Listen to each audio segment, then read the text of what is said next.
Thorin versus Reddit, episode 8, back on my LOL steez.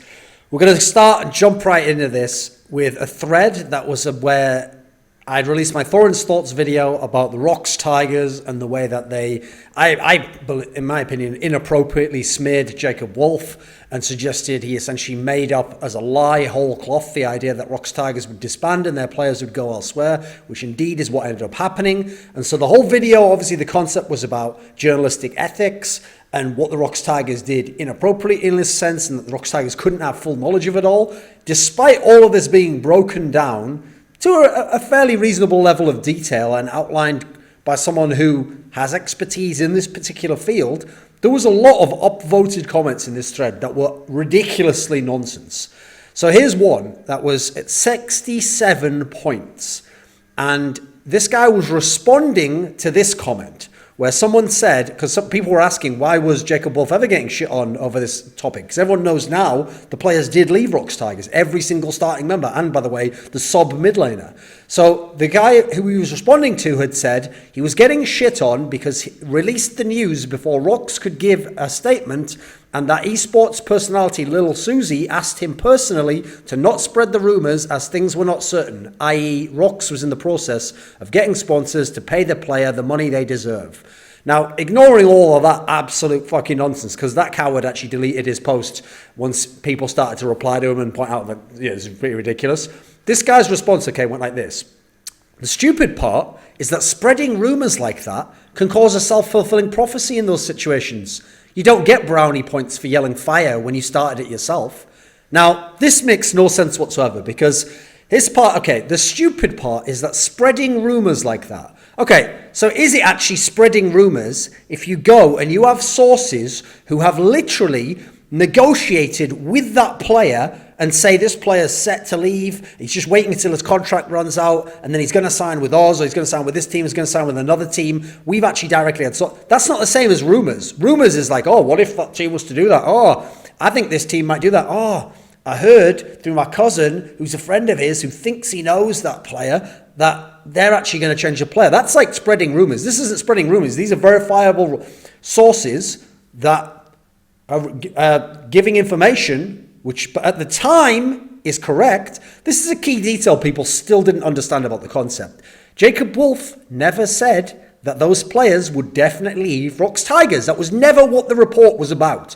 The report was about that at that point in time, sources close to them, sources who know this sort of stuff and aren't just a random person within the organization who's a nobody spreading rumors, sources said that at that point, the players' plan was to disband. That's the news. Whether they then go and disband is actually irrelevant at that point in time. The future can change. But this notion that, first of all, it's spreading rumors. No, that's not at all what's going on in this scenario. Spreading rumors is like when someone on Reddit just speculates something with no inside information. This is actually a report of information culled from people close to the situation who know what is going on and what people within the situation are thinking at that point in time. So not spreading rumors.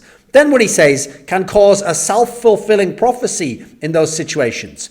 Right, let's just stop a second. So Jacob Wolf, a man who lives in North America, making an article where he says, based on sources close to the situation, that these players are planning on leaving, can then somehow make those players go, fuck it, may as well just leave then, right? Even though, remember, in this premise of this own guy's post that we exist in this fictional premise, this hypothetical, the guy who actually made the post just made it up whole cloth. It was entirely speculation. It was all nonsense. We actually love it here in Rocks. You know, we have a great relationship, something really special with our org, as Rocks Tigers try to claim in their statement. And we have no reason to leave, and we're one of the best teams in the world, and they're surely going to get us sponsors anyway. Therefore, let's just leave, because that guy in America, who we don't even read his news in general, he said that we're going to leave, so let's just go ahead and do it, make it so that it seems like he's correct based on how things played out, and no one's ever really been able to put together anything comprehensive to suggest he wasn't correct, beyond our org just saying he's a liar, essentially. And then by doing that, well, I mean, why would we do that though, Peanut? Just a self-fulfilling prophecy, isn't it? How would it be a self-fulfilling prophecy? Surely it'd be just a prophecy. In what way is it self-fulfilling? Like, how is Jacob Wolf saying that, making them then split up? Like, do you think he has this much power over League of Legends players in Korea? No. the reasons they split up, first of all, they were already shopping themselves around, seeing what the interest was, being spoken to by people outside of the scene. Because here's the Korean scene, that is.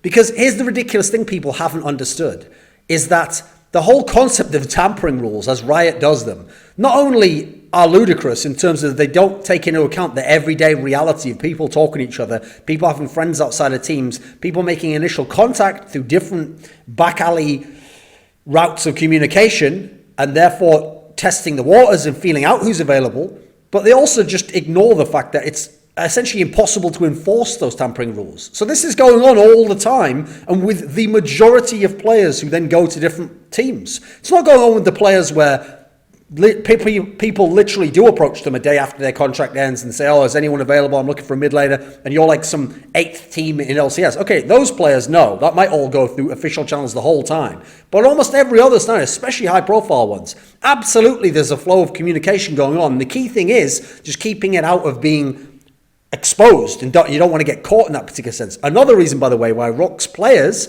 wouldn't volunteer his information to their management or their organization if asked about it. So the idea that it's a self-fulfilling prophecy, well, there's nothing to suggest that whatsoever. What's ridiculous is that's just a scenario that we don't see really play out. I mean, can anyone give me an example of a self-fulfilling prophecy like that played out based on a journalist, in theory, posting rumors that weren't true, which then made that team happen in that sense? I mean, presumably his implication, tied into the other guy's comment, is that Jacob Wolf making this comment made the sponsors decide not to get involved, which again doesn't really make a lot of sense logically, because if those sponsors are Korean or within the Asian market in any sense, why would they believe the word of some American guy who, in theory, according to this, there's no basis to what he says, and the organization says there's no basis, and the players say there's no basis, and they work within the same market, these people, but then they still go, oh, well, but based on that post, I think we're just not going to do this deal with you. Oh, and then it just turns out afterwards that actually they do lose the entire lineup, and they end up having to assign the Afrika Freaks lineup, and in fact, actually, those people, assuming the reason they pulled out is they didn't want to have to sign with an org that wouldn't have the Rock Tigers lineup from Worlds, then actually get what they wanted. So first of all, in that scenario, so implausible that the people would not sign it as a sponsor because of that. And secondly, if they actually had have done, then Jacob Wolf helped him out. So round of applause to Jacob. He helped out the sponsors not to get fucked over and get sold a false bill of goods. So again, what's the issue here? And then that part where it says you don't get brownie points for yelling fire when you started it yourself. Except in this particular scenario, Jacob Wolf essentially had someone betray a conspiracy to start a fire, who planned to start a fire at a certain point in time. And they all, he knew that like some of them had bought matches already, and that they'd already scouted out the blueprints of where in the theatre they were going to go to set this fire. One of them had even said to someone who wanted the place burned down, like, yeah, I can definitely take care of that for you if you just wait a few weeks. And then he reports that, they planned to start the fire. And then actually, you know what? He yells fire, except he doesn't. He says they plan to start the fire. He yells, someone's going to start a fire. And then later on, someone does start a fire. And you and your friend here, not really a friend, but your ideological friend's premise is, I bet they only started that fire because they didn't have any idea to even do it. They weren't going to do it. In fact, they definitely said they weren't going to start the fire. But since you shouted fire, they just decided to go ahead and do it. So it's your fault, really, isn't it, that they started the fire? I mean, these are upvoted comments, guys. These aren't even like, 10 points. This is 67 points, for fuck's sake. Okay, so let's go to this next one. Same thread. This is another guy who apparently just hates Jacob Wolf. 19 points. And he deserved to get shit on. Many people don't remember, but I experienced Mr. Wolf when he started as a journalist. Now, by the way, if someone does journalism and you think they're just not very good at it, that doesn't make them not a journalist, okay? That doesn't really work. Especially when literally, like, their profession is journalist, like they work as journalists. I get it that this guy's trying to be like a bit spicy and polite. He's not a real journalist, okay, whatever that means. No, he was just a rookie journalist, yeah? Started as a journalist. I saw his Excel spreadsheet and I saw his Ask FM page. I also saw tweets that are long gone now. He is a lying piece of shit who would sell his own grandmother to become a bigger journalist. He is cancer to the scene and doesn't deserve any attention. Okay, so a lot of opinions, a lot of assertions there. Essentially, nothing of value because the person who made this account, not a famous person. Person who made this account, not someone involved in esports journalism. Person who made this account, no reasoning or logical standpoint base for us to suggest that he knows about journalistic ethics or how journalism works. Just some opinions and assertions, upvoted to 19 points. So, okay, let's go through some of this. So when he says there, I experienced Mr. Wolf when he started as a journalist, okay? He saw his Excel spreadsheet and he saw his Ask FM page, right? Presumably in this scenario, when he says he saw his Ask FM page, he's implying that he saw some of the things that Jacob Wolf said there that show that he wasn't a good journalist. So we would assume he's going back to the classic thing where Jacob Wolf implied that Faker wasn't impressed with Bjergsen. I think was the player. Maybe Bjergsen and Febervin. I can't remember which way it was. I think it might have just been Bjergsen on its own. And obviously the implication of this is ridiculous. Like the idea that Faker would say that off the record and then Jacob Wolf would say it on the record in any sense, even though Ask FM's not his published work. And the idea that Faker would even say that, in Korean presumably, and then a translator translated it, or Faker would say it in English, just offhand, to Jacob Wolf, who at the time obviously wasn't some yeah, this is all ridiculous. We understand that this is like a little bit egregious. It's out of bounds. Jacob Wolf himself clearly understands that now. That's why all that shit's gone. And in this scenario, yeah, that does mean, that is a little black mark. It's not a massive black mark against your whole career. That's a little black mark. That's a faux pas. You are fucked up. You've clearly done something a little bit unethical there, and you probably just shouldn't be saying that anyway. With that said, what is the relevance of that to now, and Jacob Wolf and his reports now? I mean, there's none really, right? You're just dredging up some stuff from the past that actually has no relevance to now. Like, whether or not he said that on his Ask FM page has no relevance to whether or not this story is well-founded, as to whether he's done the legwork, as to whether he's actually verified his sources, as to whether he's gone through all the proper means, as to whether or not this is a legit story. None of that has anything to do with that. That would be like saying, oh, well, this news report in the Washington Journal can't be correct. Well, why is that? Because 10 years ago, when this guy used to work for a tiny newspaper in Kansas, he once lied when he was in a bar, that when he'd met this guy for an interview, that the guy actually said oh yeah, fuck Mel Gibson. Like, really, why would that be enough to write off something that someone did years later in an entirely professional capacity for a different publication, different position in life entirely, and different framework for publishing? Again, something said offhand on an Ask FM account, not the same as published work. He also says, I also saw tweets that are long gone now. Well, isn't that convenient? So all these websites exist, archive.org, you can take screenshots of stuff. I mean, you have a vendetta against someone, but you can't come up with any kind of evidence. Like, there's no lists here. He hasn't listed, okay, so he says here, he is a lying piece of shit who would sell his own grandmother. Okay, cool. That's an assertion. Now go ahead and give us some reasons why. Like, name some times he lied. Give us some evidence if possible. Show a report, show something here, show some basis, show someone actually calling him a liar beyond the Koo Tigers, show other people coming out after the fact and saying this was not correct. And all. Show all these things, then you might do a good case of actually winning some people over, making some people think you have a point. Instead, what people do is they just make these wild assertions based on spanning years of time, and they never provide any backup whatsoever. In fact, we don't even know that they can remember any of these incidents because they're so vague. And yet what's bizarre is, if you've ever been in a scenario where someone did do something that was absolutely verifiable and was really egregious and people hate them for it, people never stop linking to that thing. They'll link to a video of it, they'll link to a tweet of it, they'll link to a screenshot of it if the tweet's deleted, they'll link to reports showing that's the case. So as a general internet rule, I want people to think about this, because I've been in these situations myself and I've seen it happen to other people. As a general rule, when people never present anything, it's not that, they, for whatever reason, just forgot to screenshot it and didn't have a link there and can't Google it right now. It's very rarely ever that. Nearly always, if that's the scenario, that means that they're just it's their own biases have filtered out all the stuff and they're misremembering something. That's why they don't have any evidence. Usually, though, it's that there is no evidence. It's that they've just decided this was it, or they've misconstrued something. Because anytime there ever is solid evidence or solid verifiable backups to show that this was the case, they're always out there. People always present them, they'll spam them everywhere, they'll make lists of them, they'll have the links on hand, they'll go back and search up the links, they'll Google for the links, they'll have all this stuff. Instead, we get nothing when people like this post stuff. So here's another one from the same thread. We haven't got many more to go here, boys, in this particular section. So this one has 26 points, and it says, I don't think Thorin can really claim that the ASP article wasn't speculative by saying we need to trust Wolf's journalistic process. Seems just like an appeal to authority fallacy. Even if Wolf had a perfect track record history of being 100% accurate in his sources, that doesn't mean his unnamed source is guaranteed credible, or that there's any way of knowing if it's credible. I don't really see how the article isn't just hearsay. Like Wolf could have just gotten his source from Rox's janitor that overheard something, and Wolf feels really good about it. So the simple way to address this point, again, 26 points, people agreed with this, is that the reason why it's not purely speculative is that it's not someone with no information and no connection to the events just speculating. There is a basis, there is a grounding element to this, which is that it links back into people who are directly involved in the situation. Like, for example, teams and people as part of those teams who are negotiating with those players. Teams to whom those players have expressed interest in joining after the teams have expressed interest in them. People within the scene close to those players, other players on other teams who've given a heads up that this is potentially going down, and then it's been followed up upon.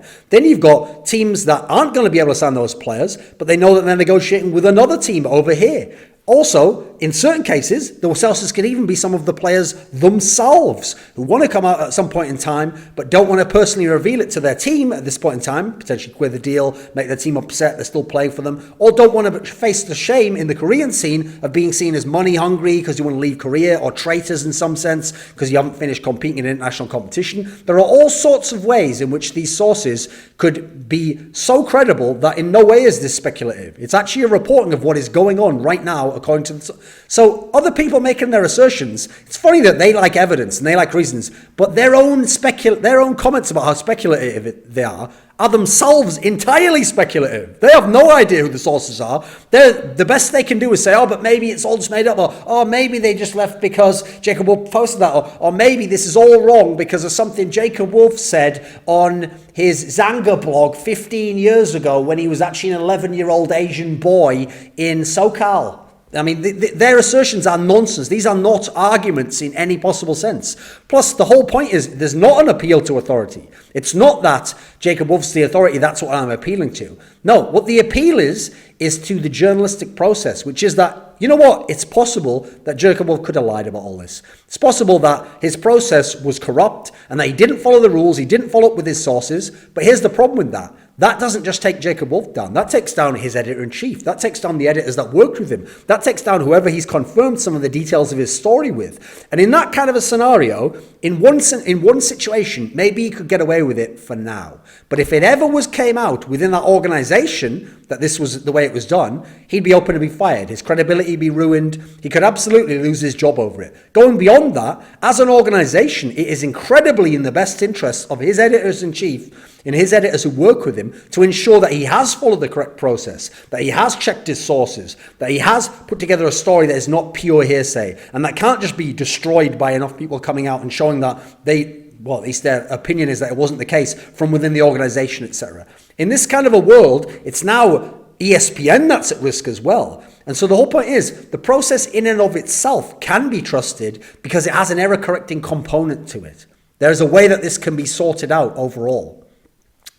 Now, the idea, again, as a final piece of speculation, that he just overheard the Rock's janitor say, I mean, this is all just imagination, you know. This is these people speculating, okay? There's no basis to believe that. There's nothing whatsoever. There's no process that this guy's followed as to why he's come up with the Rock's janitor. They're just making ridiculous hypotheticals and then trying to imply that this is in any way equivalent. It's not at all, is it?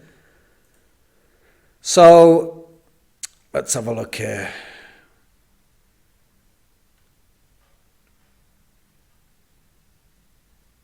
Right, here's one. So there was a thread which was about how Voyboy had raised $25,000 for some sort of like suicide prevention charity.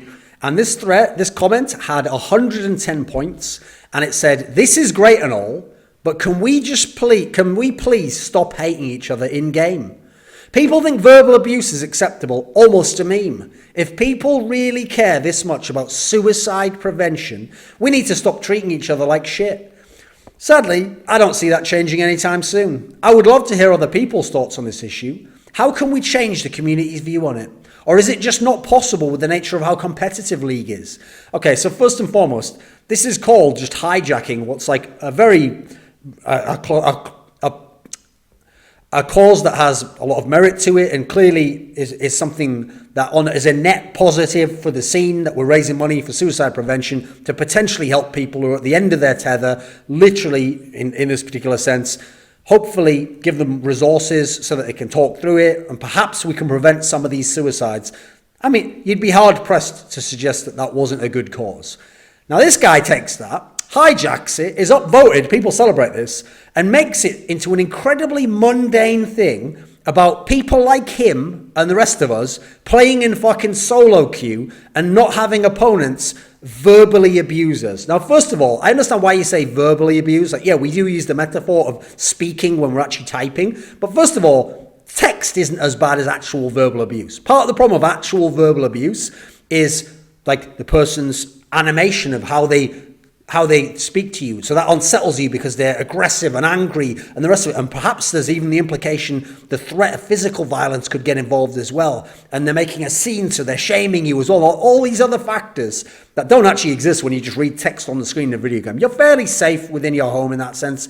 Nothing can actually really badly happen to you. Sure, within your mind, you could get triggered, you could get tilted, you could get upset as a result of it. We have options in the game to mute that, of course. So again, not really the same. In real life, I can't just, in my mind, mute that guy over there. So he's talking, but all I see is his mouth moving. I can't hear what he's saying. Go continue on my life and then have no problem. Can't do that as well. So really, this is an incredibly mundane request. And it's kind of inappropriate, really. We're talking about suicide prevention, and this guy's like, yeah, but in that case, why doesn't everyone just like, why can't we figure out how to make everyone stop typing mean things in game to each other? It's like, well, what's the connection between that and suicide? Like, is that really an appropriate topic for suicide prevention? Like, if we all just stop typing mean stuff in game, how many real life suicides do you think will prevent that with the result of people typing mean things in game, in text, in League of Legends?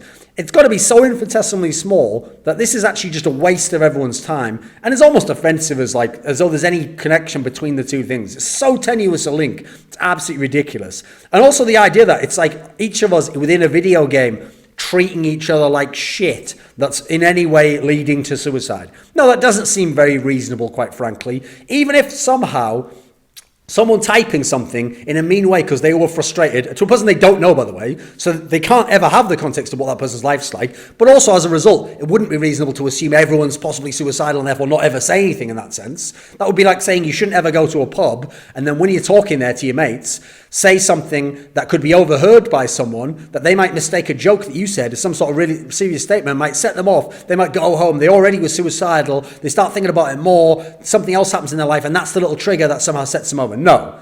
The problem there is not even what you said, and you can't be expected to police your own thoughts and all potential outcomes. You've got to live your life to some degree, and that's so infinitesimally small that no, what would make them commit suicide is something very different, a very serious problem, sort of the kind of issue that we might be able to help and prevent based on this charity here, and that doesn't really have anything to do with solo queue and how people behave there. Also, again, standard League of Legends, like how can we change people's view on this? Why are you trying to change people's view? What does that even mean in that sense? Why are you trying to control people's thoughts? I'd say a better question would be, how can we understand people's views on this? How can we see what it is that makes people get into these kind of situations? Is this something about the game we could improve? This notion that, like, let's just change the people who we consider bad in this sense. And in this one, it's because, they first things first, step one, they say something in game, and then you react to that in game, yada, yada, yada. Suicide, maybe, guys. Like, no, not a reasonable scenario at all, is it? And then I love the fact that at the end, it's like, is it just not possible because of the nature of how competitive League is? Fucking hell, what are you playing? Bejeweled on the side. You know what? I've never told this story before. But in 2013, one of the best teams of all time in Counter-Strike are the players who are now in the CSGO team Virtus Pro. And some of them, before they made the lineup that became Virtus Pro and became very successful in CSGO, they were playing with their old lineup from 1.6. And they weren't having success in 2013 because it was now CSGO, it wasn't CS 1.6. And this team had been legendary in the game before. They'd won multiple majors. They'd had a lot of success over the years. Some of them had been among the best players, particularly Neo. And in this sort of a world, okay, in 2013, the scene wasn't big in CSGO. They weren't earning much money. Their team wasn't very good, so they weren't getting a lot of prize money or deep finishes. They didn't look like they were going to figure out how to have success. No one really knew within their scene because they never traditionally picked up a lot of tier 2 talent and brought them in the top team. No one knew if there was talent out there that they could really make a good team out of. So they were at the time were playing a lot of League of Legends, and they were actually considering, a couple of them, Neo and Taz, of just quitting CSGO and trying to go full-time in League of Legends. Now here's the funny thing. How were they able to even consider going pro in League of Legends at the same time as there were pros in CSGO? That's because back during those days, CSGO pros used to play each day, all their scrims, used to play their practice for CSGO, their job, and then for fun, after hours or before practice, they'd play League of Legends, they'd play Dota 2, because to them, those were casual games. Those were fun games you could just fuck around with in the equivalent of matchmaking, so obviously solo queue. You could just fuck around with, you could play a bit, it's a bit of fun, it's not as intensive, it's not as mentally intensive, not as mechanically intensive, and you do that literally as something to chill out or wind down after CSGO. Now, the idea that, like, to this guy here, leagues like this, oh, it's so competitive, this game, like, I mean, to people like you who've gotten too obsessed with it, yeah. To people like you who this is the pinnacle of skill, yeah, sure it is. But my point I'm making is, it's not that League of Legends is some super hardcore, intense game, and as a result, everyone in it, it's like going and trying to pick up basketball in some park in the projects, you know, where everyone who plays there, like, is playing for pride and ego, and they'll, like, push and shove you, and they're so competitive, and they're talking shit, and, you know, someone once got shot on the court after a disagreement, and it's so intense, you know, and that's why there's this bad atmosphere and vibes around it, and it's a really dangerous game to play. This is a game where the reason why loads of girls are into this game is because you play like a fucking pixie female-looking character that has cutesy taglines that you play as a support, and you can just, like, spam out 2 abilities and stand next to someone who's good at auto-attacking, and you can actually play games and win the fucking game doing that. That's how casual this game is. You can just be on TeamSpeak just chatting with each other. I'm going in now. Oh, God, what have I done? Like, and the build paths are all the same for half the fucking roles, etc. Everyone does the same shit. It's very simplistic. There's not that much of a mechanical requirement for most of the roles. Like, the idea that it's what a hardcore game League is that's making people behave this way. No, here's the funny thing about League of Legends. League of Legends is just a badly designed game in terms of satisfaction for most players. Like, if players play like I just described there, the random girl playing, so they have no expectations, actually, yeah, it can be fairly fun. It's a pretty good casual game. But what happens is, when people do attempt to be even a bit competitive in League of Legends, that's why the game has all these toxic people and people get angry at each other. Because actually, the margin for victory is so slim at most of the ranks, and then there's so much is based on factors that you can't control personally, like what champions did they draft, and how do they counter yours, and did your people and your team fuck up their draft, and then your miscommunication with players on your team, or them not understanding what you're doing, and the fact that your players have never played together before, and then the fact that if you get behind the game and the way the gold advantage, which is then transferred into items and stats for the opponent, snowballs the game against you to get harder and harder and harder, and every little mistake builds into a bigger problem for you. These factors are not satisfying to play as a game. So I just think as a game, it's very flawed in terms of being able to enjoy it throughout. Like, even in something like Counter-Strike, I could lose 16-0, which is the largest margin that someone can beat you by. But in a 16-0 game, even if my team, obviously they've lost all the rounds, they might be down 0-8, but I still might have a round there where the money resets, the economical aspect, and I can buy full guns. We all buy full guns. If I'm actually better than my opposing player that I take in an aim duel, I can win that aim duel. I can be losing all the rounds, but still be having fun, still be feeling like I'm actually getting my skill level represented in the game, feeling like, okay, this guy over here is losing the game, we're not winning rounds overall, but it's not the same kind of frustration overall as League of Legends tends to bring out in people. That's why I've noticed games like Dota, games like League of Legends bring out a very different kind of rage, a very different kind of toxicity, etc. In these other games, because you're not held down by the game and your teammates as oppressively in terms of them being able to limit you or snowball the opponent even further, there's not as much anger to your own teammates. There's not as much anger to the game. You just sit there, you go, okay, this one didn't work out. My team didn't really work out. Like, I maybe had a bad game. Get through it, get to the next game, play on in that particular sense. I mean, one of the worst factors of League of Legends that is so underrated, I mean, I guess people do rage about it in some sense, is the idea that when your teammates fuck up, they basically snowball opponents to be strong, who you haven't fucked up at all, but then when you face, they're much stronger than you, and it's very hard for you to be able to win, and that's another level of frustration. Whereas it's not like people fuck up in Counter-Strike, and then the other guy can buy a weapon that's literally like 4 times more powerful than yours on a full gun round, and now Why have you fed that guy? He's got the God Sniper, the bazooka, and now he can just kill all of us with one rocket. No, he's still got the same weapons in general, and they're not impacting you as much. So actually, just that League as a game isn't very well designed. And not all of that's to blame for Riot, by the way, or Valve in terms of Dota. That's also the genre that we're talking about in this particular sense. Other games have different intervals of when the game takes place,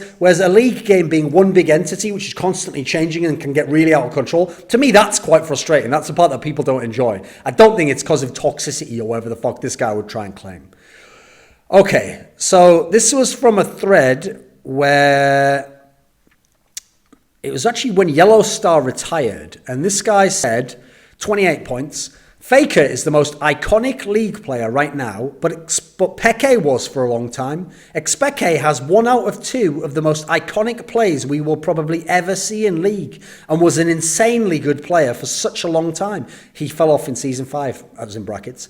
One of the few Western players to be able to do well against their Asian counterparts. He was able to stay relevant longer than Alex Sitch and Froggen, plus he started in Season 1 and is an OG player. Expeke deserves to be the first name on League Hall of Fame, even if Faker retires. Faker should be second.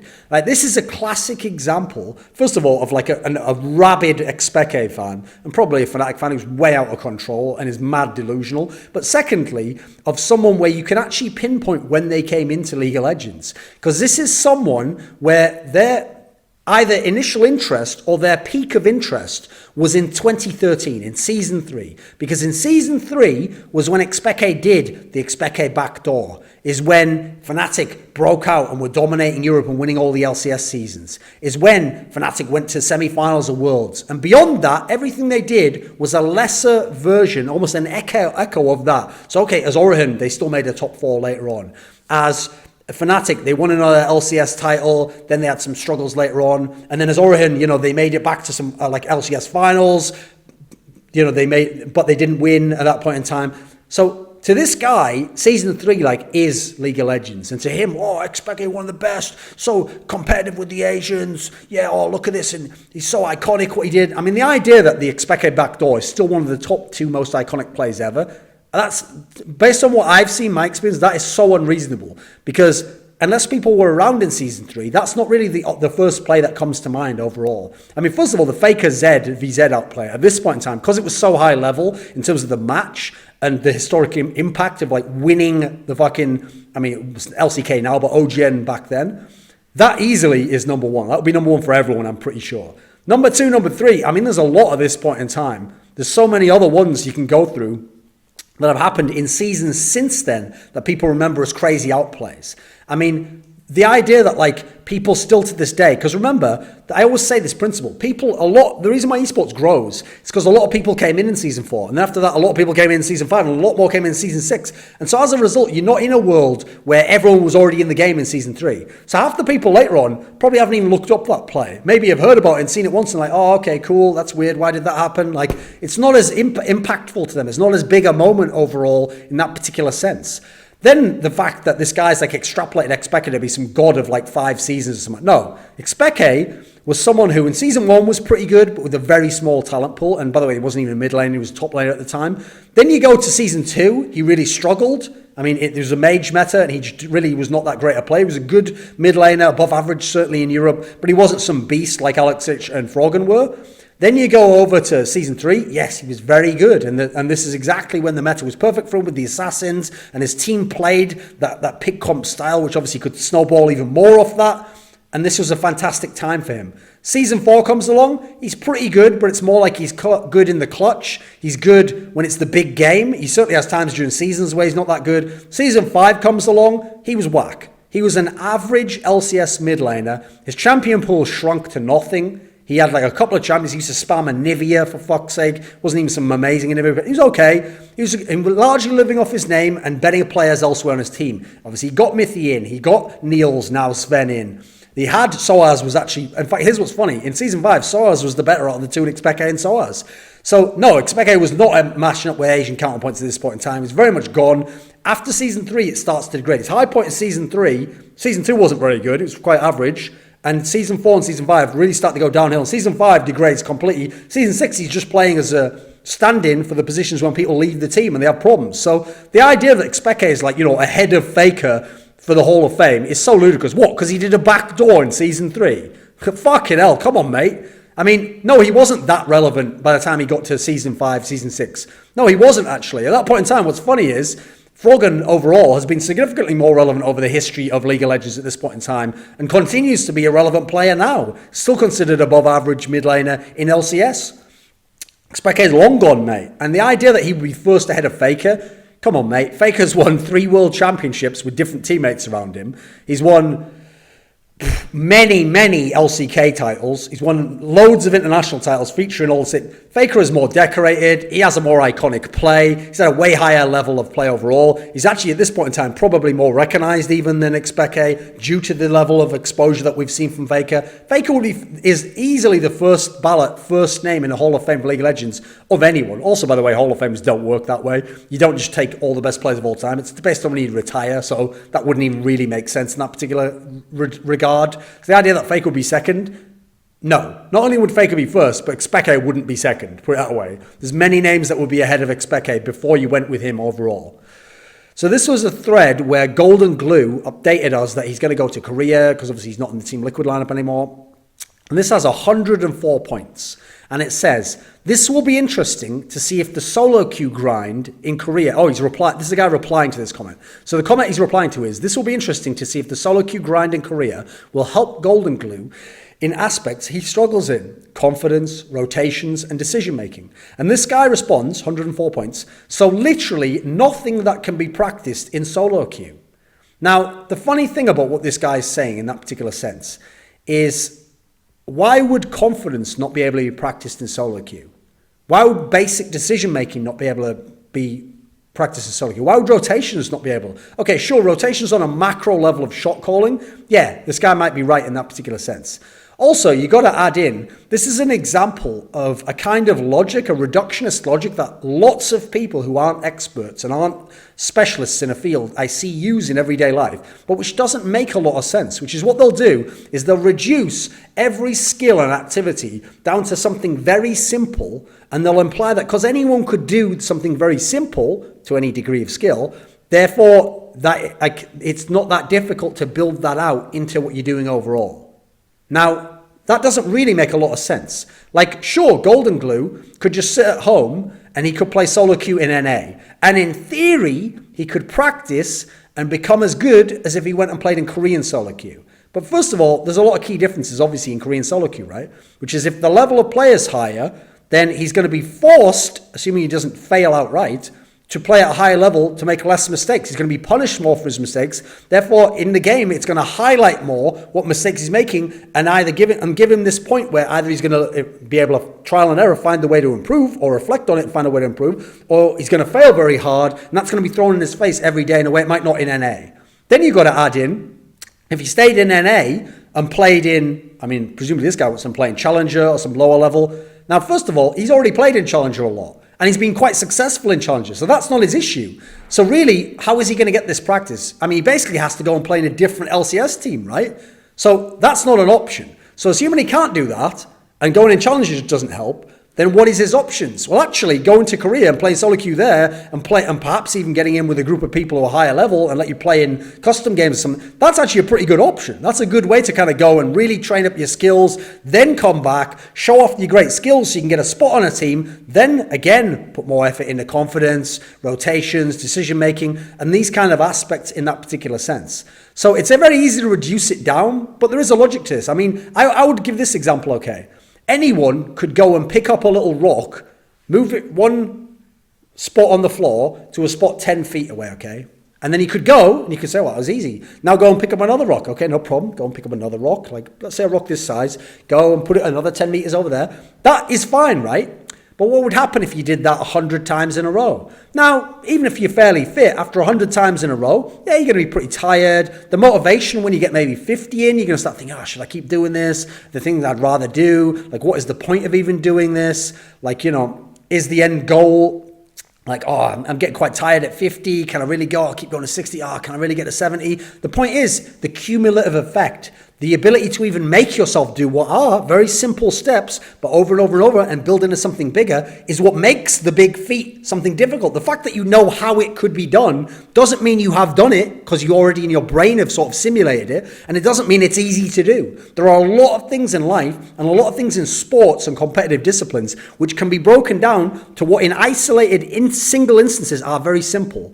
But being able to do that over and over again requires its own mindset, which must be built up and developed. It requires its own dedication to continually make yourself do that, and willpower that isn't able to be exercised by everyone. The idea that all you have to do is just do this, like all you have to do is just exert your willpower in an incredibly dedicated fashion, focus upon this thing, and continually do it until you get a lot better. I mean, that is a ridiculous premise, right?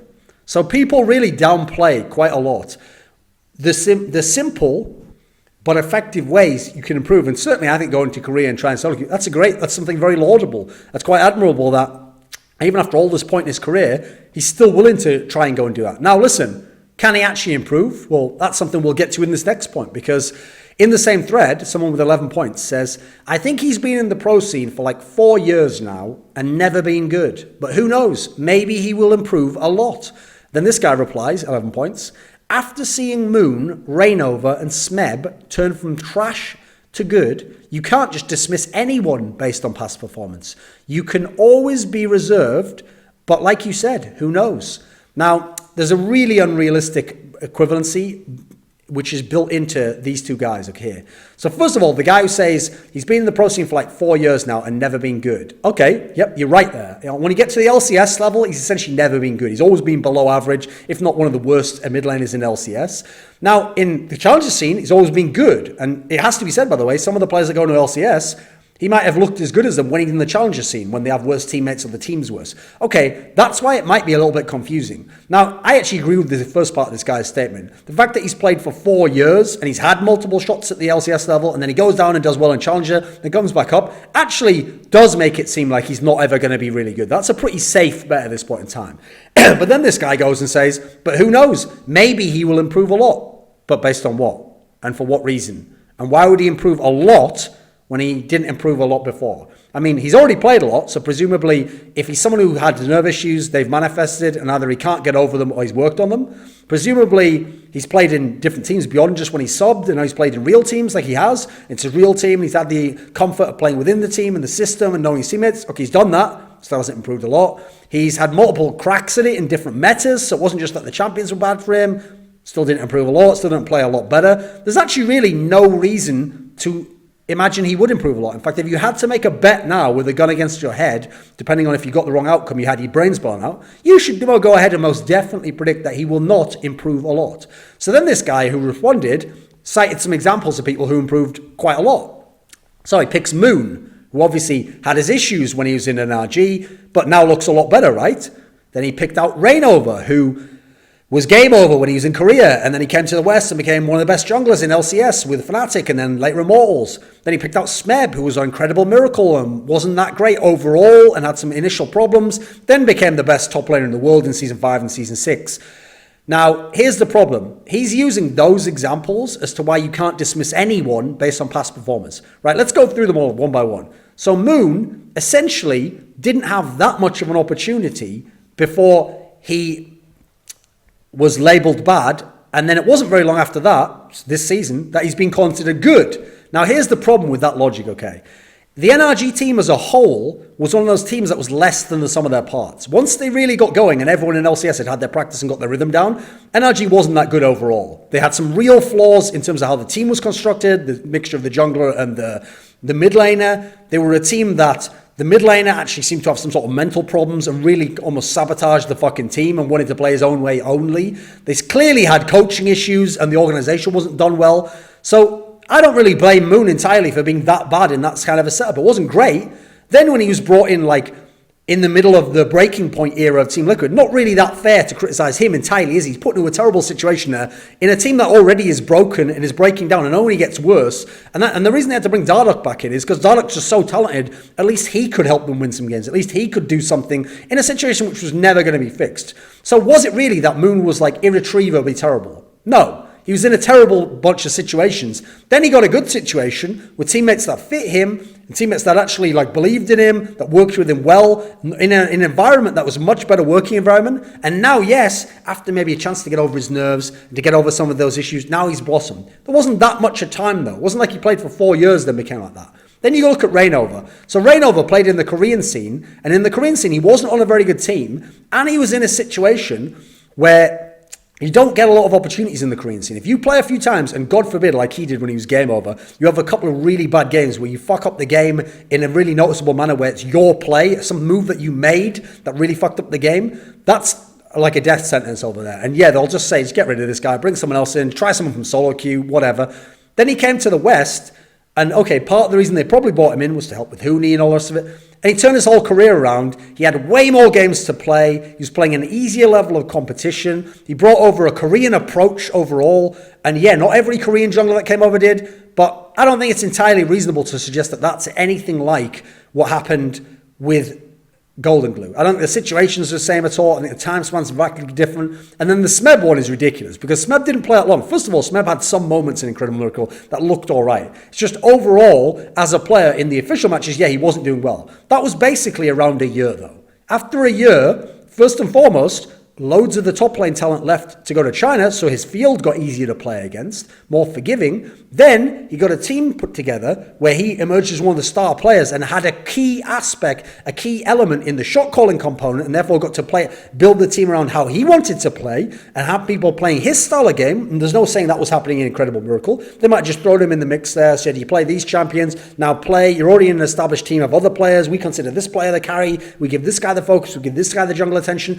Again, a really different scenario. And also, in terms of the Smeb one, the Smeb one of these three is the most egregious and probably should never be used because it's a massive outlier. This is a guy who went from people thinking he's bad to below average to being one of the best players of all time. Now, do we really think it's reasonable to think that Golden Glove, after 4 years of playing, is going to go from what he is now, below average to bad LCS mid laner, to being one of the best of all time, not only in the West, but in all regions? No, that would be very unreasonable. So the idea that you can't dismiss that notion based on his past performance, no, that's not reasonable. The point is, the more past performance you have, the more past factors of different settings that should allow you to be good that don't work out, yes, at that point you can start to dismiss it. If it then goes ahead and happens as some amazing once in 1,000 time chance, that's fine. You're allowed to have outliers that you can't predict for. And if it's a 1 in 1,000, you will be right 999 times. Whereas instead, if you go, oh, who knows, all 1,000 of them could just become super good, you will be wrong 999 times. Is this really a difficult concept to understand there, boys?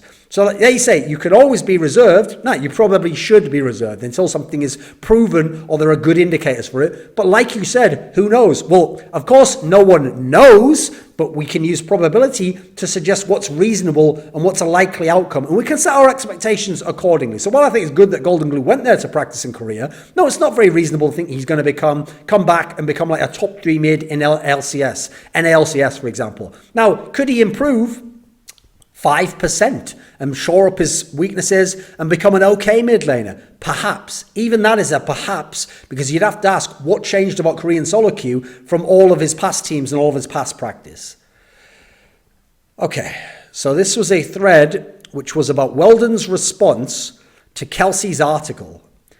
And I actually think this is fantastic. So this is a comment that has 12 points, and he says, he made some good point. She made, let me see. Okay, it's Weldon. So he made some good point on the things she said in her article. I don't necessarily agree with Weldon, but I really think Kelsey's article had some major missteps. So then a guy asks him, if you think it had, could you name an example? Which, by the way, is what you should always say to people who say something very vague like that, and yet are making a really bold assertion. So the guy responds, and only has a point on the response. It's only the first part of the response I'm going to read, because remember, he's talking about major missteps, not something minor or something that's a little bit of a faux pas or just not very well done and executed. Major missteps that need to be addressed. What's his first one he comes out of the gate with? Remember, if you're talking about major missteps, I'd go with your strongest one here. Come out with really hard, this is not ridiculous, look at how this counters it, and how this is illogical, and how the logic breaks down, and how she counters what she says herself. No, he starts off like this. First was using a Crepo quote without asking. Asking who? Crepo? But why do you have to ask Crepo to use a quote of something he said publicly? Now, if he'd said it privately to her on Skype, okay, might logically understand why that is. If he said it publicly, if he said it regarding anything to do with this, it's public domain. You are absolutely allowed to use that on any article you want. You never ever need to ask his permission. It no longer belongs to him as a quote. It's something he said, but it's now out there. He's given up that by publicly stating it. You can use it wherever you want. Now the idea, let's just start with that. The idea that that's a major misstep, no, it isn't in any way. This guy doesn't even understand the basics of journalism and article writing. Okay, so this was a thread where during IEM, Katowice, people were actually saying about how good Froskurin was in the tournament and her casting. That's weird. Wasn't there a guy, he was like a British guy with a beard, and he used to say that Froskurin was a really good caster with like massive amounts of potential, and that people just had to give her a chance, and then she would actually become very, and everyone said he was wrong, and she was just shit, and a terrible person. Slips my mind. So anyway, everyone now apparently loves her casting, thinks it's really good. The overwhelming consensus, very good caster. So this guy then says here, because as usual, Reddit, okay, has to take credit for everything that happens as well. It was all them that did it, and you must always be grateful to Reddit because they determine everything. So this guy, 25 points, says, well, you always got to filter through the signal from the noise. Thankfully, for the most part, people here are helpful in promoting constructive comments and downvoting the bad ones. Now, that is not vaguely accurate. I've been on the League of Legends subreddit for 5 years now. And I've been on Reddit itself for, I think, 6 years. I think I've used it for about let me think, maybe more than that. Maybe 6 or 7 years. Now, from observing League of Legends subreddit in that time, when there are threads where people criticize a caster, they are not threads where the top comments that are like 300, 600 points are like, okay, this person makes some slip-ups in this aspect of their technical ability. Here are some techniques they could apply. Here are some books they could read about sportscasting. Here's a few simple suggestions. It's not like that. What happens is those threads become mad echo chamber hate trains of like, the top ones are like ridiculously critical of like, they're so arrogant in how they comment. And also the way they just dismiss that NA player shows they don't watch NA, and it's disrespectful that they should ever come out of their lane and speak about. That's what those are like. They're really vague. They're hateful or malicious in the way they're put together. The constructive comments often are either non-existent or are absolutely drowned out by the signal noise. And they're just not something that by reading they would be helpful, because to get to the shit, through the shit to the good comments, wouldn't be worth it for what the psychological toll it would take on the caster. Also, how's the caster supposed to know that what the people are saying is reasonable? They very rarely ever quantify what they're saying or provide sources or reference points. And a lot of it's just personal opinion and very subjective stuff. And there isn't a lot really can be gained from it beyond people don't like me. And then it seems like some of the reasons are even things they won't nail down. And sometimes it's things that are their own misunderstandings of how casting works. And they're just ignoring things that in someone they like, they don't mind them doing the same thing. So I always give this analogy.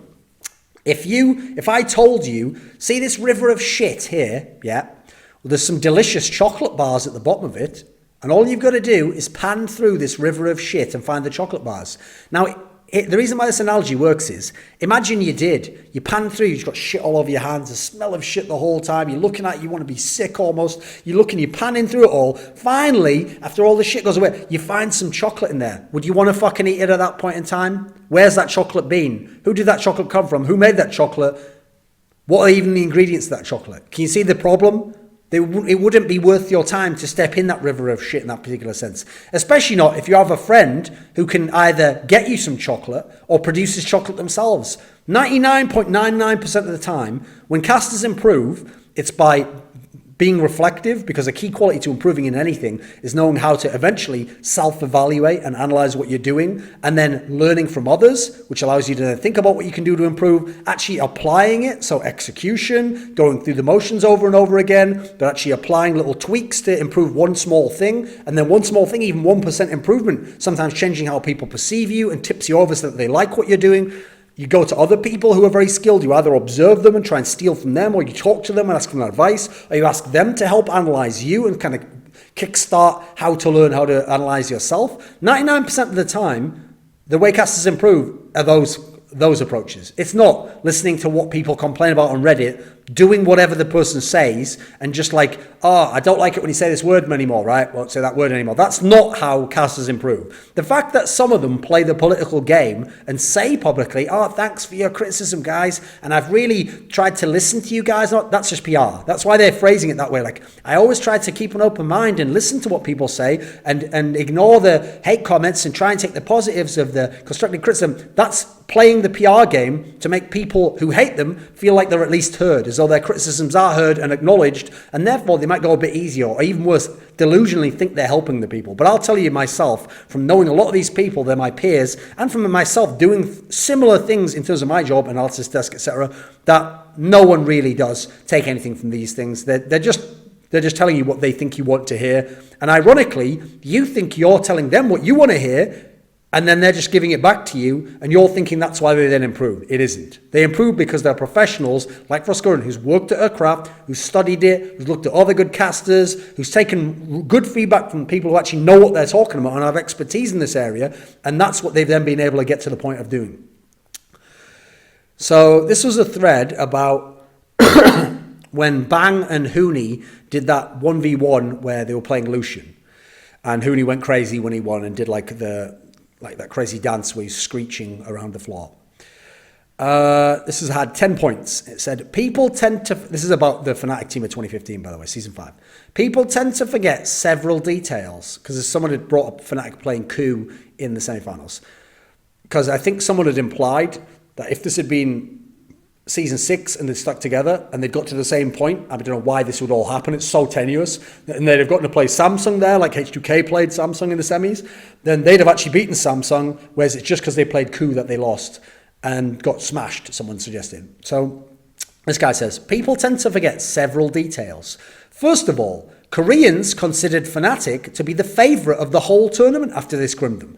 Right, we'll stop right there. Did Koreans favour Samsung? You mean presumably the Korean players, right? The players for the three Korean teams that went there. First of all, we don't have anything to say that all 3 Korean teams thought that. Maybe a few players said that in interviews or intimated as much that Fnatic was good in scrims. The idea that the Korean players actually thought Fnatic was the favourite for the whole tournament ahead of SK Telecom and Koo Tigers and KT Rolster is, by the way, laughable. If you actually know those Korean players, as I have at points in time, and the way that the culture works in Korea, this is something they know to say publicly to Western fans to make Western fans go, oh, look, Koreans do care about LCS, and they do acknowledge that our best team that just went was really dominant and won 18-0 is a good team, and they think that they have a good chance. And because they had some scrims where that Fnatic team won some games against them, they acknowledge that, hey, Fnatic could be a favourite as well. The idea that Koreans ever even said Fnatic is the favourite, no, that is a ridiculous exaggeration born of the delusion of this guy or mishearing and misremembering what was said.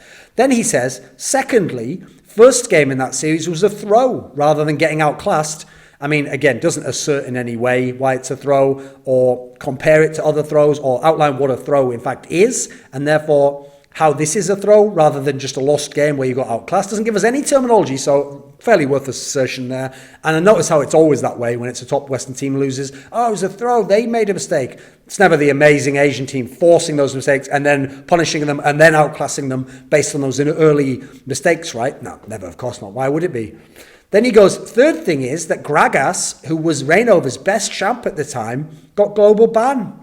If it wasn't for some unlucky things happening, this series could go either way with ease. Now, first of all, the idea that just Reignover's champion Gragas getting banned was done. That was like Fnatic, they couldn't win at that point in time. No, that's ridiculous. Like, first of all, there are no elite junglers who you take one champion from them and they're done. They can't be effective. They can't win in the series anymore. Elite junglers always have at least 3 champions, if not more, depending on the meta. Sometimes the meta is very narrow in that sense. So the idea that Gragas alone, once that was gone, that's just Reignover done. In that case, he wasn't as good a jungler as you seem to think he was. Secondly, the idea that it's just a few unlucky things stop the series going either way with ease. Now, with ease is ridiculous there. Now, if things had gone differently, could Fnatic have won this series? I think they maybe could have won it. Personally, it's too bad this never came out. I once did a talk in front of like the London School of Economics or something where they asked me about these semi-finals. And I actually said that, I believe that's what it was. I think I said that I actually thought Koo was going to win fairly easily because I mean, funnily enough, because they had Smeb, who I consider the best top laner, and I thought he would outclass Huni. And I mean, this is all going to sound like it's after the fact. I said this batch, I said this before. And Huni, I noticed, was someone where when he's as good or slightly above the level of someone, he just plays so abusively, he smashed them. This is back in Season 5. But then when he went up against people as a result, who were much better than him, he's like that solo queue player who gets stuck in like Diamond. And part of the reason why is they play so snowball-based that when they go against someone better than them or someone who can play intelligently against them, that they're early on when they try to snowball the game, they just keep forcing it, and therefore they snowball the game the other way. And that's how I've always felt about Huni, at least in Season 5 particularly.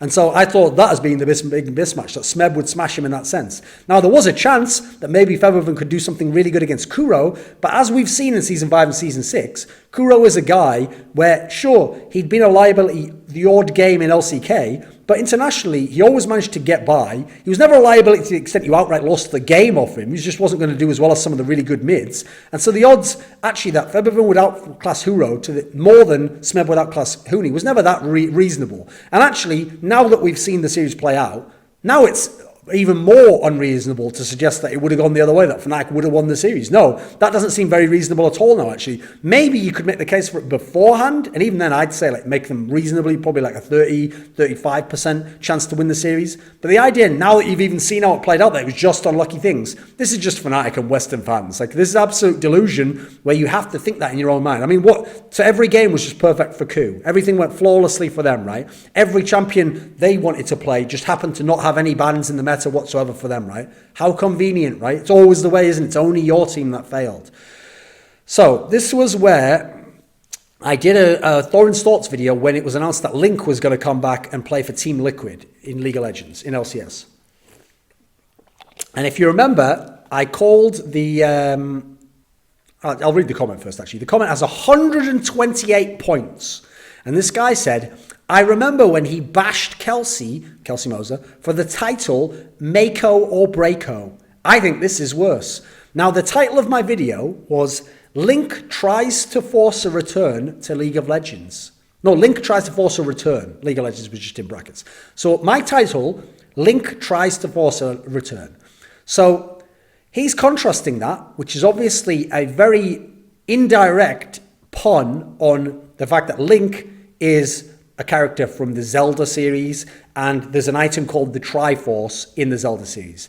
And I've obviously connected the two in not like an overt manner that like throws it in your face directly. But if you know the reference, you're going to understand the reference. Now, he's mad that I jokingly bashed Kelsey for a title of an article, a written article, where the title was Mako or Breako. And it was about the Korean support player for EDG called Mako, and the fact that his play could absolutely determine whether EDG won or lost, and that he was much more up and down than he had been in past seasons. And he thinks this is worse. This is more egregious as a bad pun that sucks. And as a result, presumably the implication is I'm like a hypocrite for making fun of Kelsey or bashing her for using a bad pun. Now, here's the problem with that. Let's analyze Kelsey's pun first, shall we? Let's analyze mine first, because in general, if you want to make a pun and you want it to be witty, because you shouldn't be using puns as like a very low level of humor, it's just kind of lame. You want the pun to, first of all, work on a level where if the person didn't know the pun, the sentence or the phrasing still makes sense and has some validity and describes, like a title should, describes in some sense what the content's about. That's step one. Step two, the pun should exist as a second meaning, a double entendre, within the rules of step one and add a different kind of a meaning or a different reference point, but that still fits within number one. And thirdly, it should actually be coherent in as much as you shouldn't just change a whole word, because then step one would no longer apply. So let's look at mine, okay? Link tries to force a return. Now, Link, the League of Legends player, was trying to force a return to League of Legends. You don't have to know anything about Zelda. That sentence makes perfect sense and is an accurate description of what I've created in my content. Secondly, Link is a character from Zelda. The Triforce is an item from Zelda. Now, that makes sense as a reference. That's a good pun. It's not a direct one in the same sense. It's not literally like Triforce. I didn't put Link Triforce as a return. I put Tries to Force. I actually made it more reasonable. And as a result, I didn't abuse a word. So I've met all my three rules there. Now let's go to Kelsey's, okay? Mako or Breako. Okay, so Mako is the Chinese support for EDG. Yep, okay, we've got Mako there. Breako is nothing. So Mako, the support for EDG or Breako, nothing. So there's only one word in this sentence that exists just as a normal English word, which is the word or. So she's got three words and only one of them's the actual English word, which is or. Now, Mako, quite clearly, if you understand the pun, she's trying to say the word make. Now, the word make and the word Mako, not really the same in any way. They're not even spelt the same way. Mako and make, no, they don't really work at all.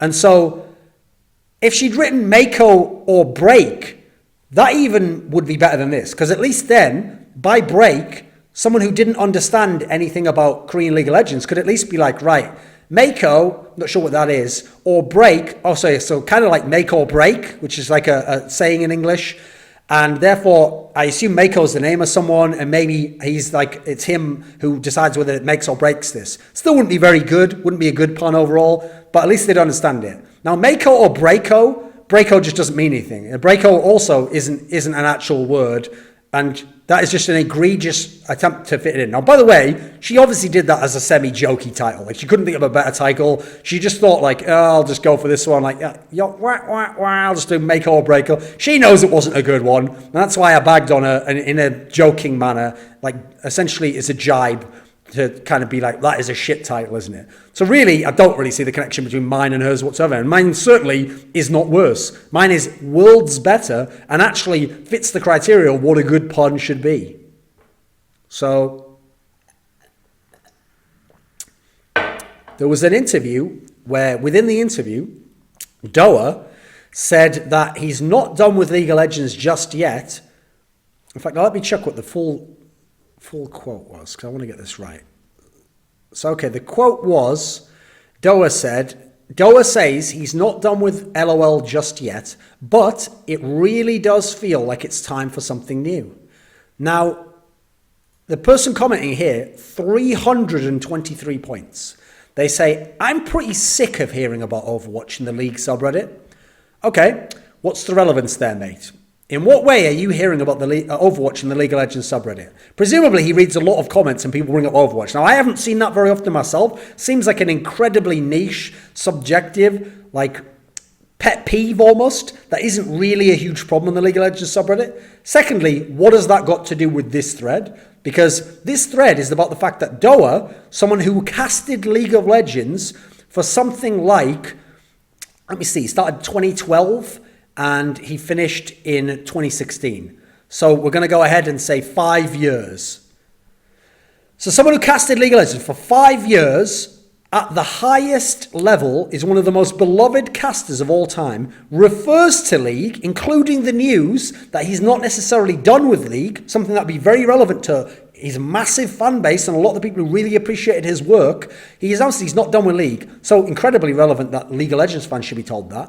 And adds that, you know, it's nice to have something new or whatever it was. Let me see. It's time for something new. And then refers to his Overwatch career, essentially. And the fact that he's doing that. Now, I don't know why that would be such an egregious thing to this guy.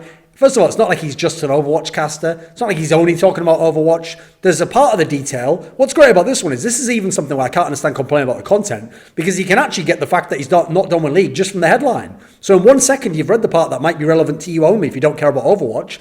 Therefore, 1 second of your life was used in scanning your eyes across the text to read it. It's not like you even had to go and watch a 20-minute interview and then 1 minute of it was League and then 19 minutes of it was Overwatch. You're like, oh, I've been sold a false bill of goods. This is a guy just complaining about something very minuscule and actually misrepresenting it quite a bit. And then he got 323 points thanks to you fuckers. Okay, so this was where someone talked about, let's see.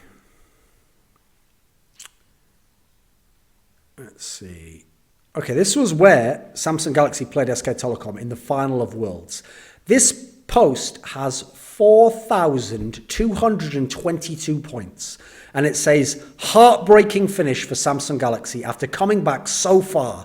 But what a fucking series. The best final we've ever had, rather than the stomp that everyone seemed to be expecting. Now, He doesn't put any context in there, so let's give him a break, right? And assume he means best final for Worlds. Because obviously there have been a lot of Worlds finals that were stomps. I mean, it's pretty obvious. You go back in history, there are a bunch that overall were stomps. If you look at the team that won in the margin they won by. So in that respect, is it the best final we've ever had? You could certainly make a case for it at Worlds. It probably would be the leading candidate. But when he put that, what a fucking series, best final we've ever had.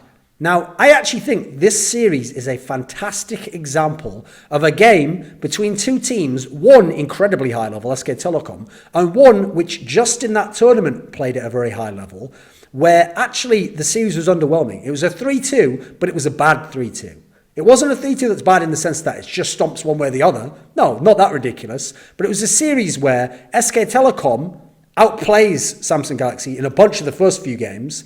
Then they have a bunch of a scenario where they could close the series out 3-0 quite convincingly, and the overall final would overall have been a stomp, but bizarrely get into a scenario where they make a few bad decisions, which allows Samsung Galaxy back into the game. Samsung Galaxy was fantastic at extending games, really good in the late game, and therefore SK Telecom's comp and their attempts to make plays, which they had chances to win that game, were not able to secure the game. It goes back the other way. Samsung Galaxy comes back. Samsung Galaxy had to really win a lot of their games, taking everything out of themselves, taking them SK Telecom to the absolute limit, and in games that were really messy and team fights that no one could have known what the outcome was going to be, and they were completely confused and all over the place, and everyone's 6-item, and so it's really hard to calculate how you're going to win this team fight, and then tiny little things in terms of positioning decide the entire fight in a way that no one on either side of the equation really could have accounted for, and they were just playing it out in a mad, chaotic fray. Now, that might be exciting. I get that. That's really exciting. But it's not really high level. It's not really fantastic League of Legends.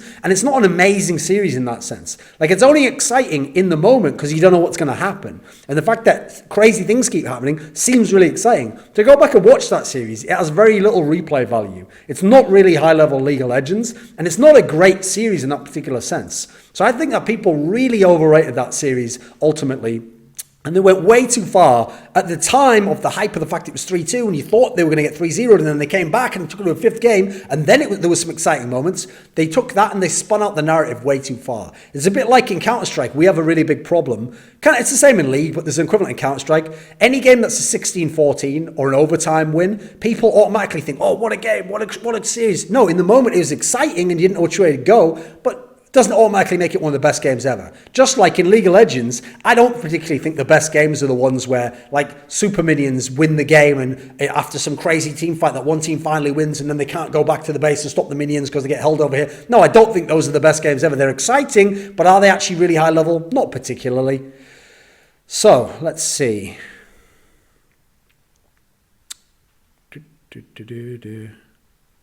Okay.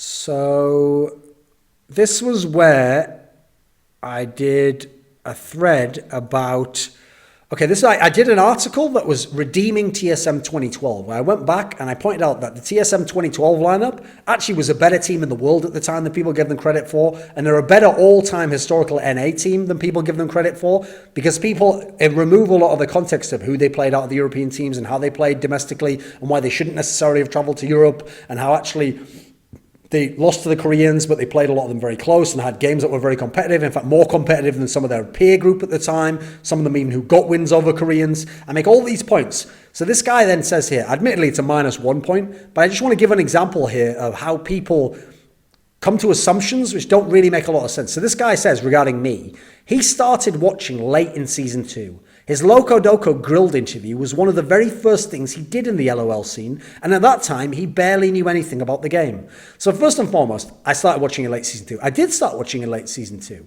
but that's not the same as a world where no VODs exist, and as a result, I can only know games that happened in late Season 2 onwards.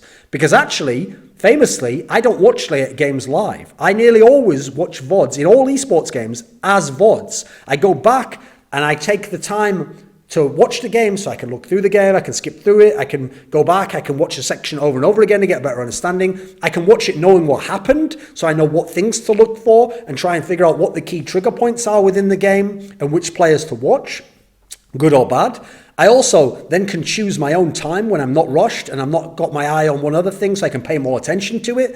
And also, it allows me to go back and watch games to do research for articles and interviews, which is something I've always done. So the idea that I started in late season 2, so how would I know what happened early in season 2? Well, I went back and watched the games. In fact, funnily enough, at that point in time, some of those VODs were unowned and other sites, OGNLOL.com, that I watched at the time, which don't even exist anymore, that some of you people can't go back and watch and revisit and try and ask, well, was my memory faulty there? Did I misremember some of it? In fact, beyond that, I've even seen games a lot of Western people have never seen. I have access through some of my Korean friends to this day to VODs from the first seasons of OGN, before those VODs ever existed, before they even had English commentary. There were English commentary VODs at the time, but they were on that OGN LoL site and they don't exist anymore. I've got the Korean access to the Korean VODs, and I've watched through the first season, OGN Spring 2012, OGN Summer 2012, watched these games over and over again, seen all of Locodoco's career, all of Madlife's career, all of Froggen's career in OGN, when all the CLG guys came over and competed and played against Blaze and then played against Frost, and then those teams went on to win. I've actually been back and seen all these games. So the assumptions these people jump to, it's like the classic thing. Presumably they just watch the game live and they don't go back in history and they don't revisit games and they don't rewatch the game they've already seen before and see if their assumptions went unchecked or they were biased, they didn't know as much about the game. Some of us aren't like you, believe it or not. Okay, so let's have a look. I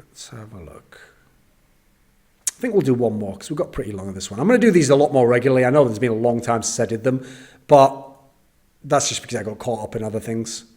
Okay, let's have a look. Okay, here's a good one. We'll end on this one. So this is a thread where Bjergsen and Odoamne discussed like the LCS, and let me double check what the whole headline is. That's the problem with saving the headline. It doesn't do it all in the link. Okay, here we go. Bjergsen and Odoamne discuss how the LCS must evolve and showcase more international competition. And then this guy says, in 16 points, international competition will kill this game very fast. Now we got LCS. People can cheer their teams in every region and get some satisfaction. If there is no more regional competition, after a couple of wins by Koreans, spectators and players will rapidly become tired. Now, again, these are all assertions that if this was only a hypothetical world, if this was day one of League of Legends, I'd say fair play. You could make these kind of assertions because we've never tested it out. There's no laboratory to kind of test these things. There's no control group. Except there are all these other esports games where there have been dominant regions and people have still continued to watch and spectator numbers haven't gone down. And in fact, in League of Legends, when the Koreans started winning everything, before we fully got the LCS system fully established, and then we got it established, it didn't go down and the player field didn't come down. And StarCraft 2, still loads and loads of viewers in 2013. Not the biggest esports game because other esports games overtook it, but still viewership very high. They didn't necessarily just go down. They didn't go down because of Koreans. All these unchecked assumptions, and this guy's acting as though we can't know that. But he does know it though, doesn't he? He knows that this will happen, and he gives all these assertions, but he doesn't even give the reasoning as to why. I mean, his reasoning is that, people become tired of watching it if Koreans win. Why is that? LCK's got more and more popular as the years have gone by. People love watching Koreans play. People now know the Korean players and so enjoy them more than they did in the past. People even enjoy watching the Korean teams smash the Western team that they don't support because they like watching a higher level play and seeing that guy go against it. Also, why does this mean that to bring in international tournaments, we have to kill all regional tournaments? Why can't we have regional tournaments that build into the international tournaments?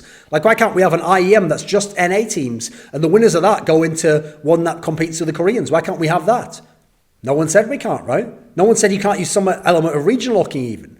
Also, who says we can't have a season of LCS? We've got the regional competition and all those fans and they're following and they're tuning in. And why don't we have regional tournaments along then so fans are watching that and then have international tournaments on top of that? There's also the scenario that we don't have to just have the LCS season and Worlds and MSI, so the tournament schedule is already full, and then throw in international tournaments, so it's too much and people are too tired. The problem with all these things is people have these unchecked assumptions that things have to be a certain way. They're like fish who don't know they're in water and think you always have to be this way. Or the only scenario you can be in is to exist in water. No, that's not necessarily the case. So I think we'll end it there.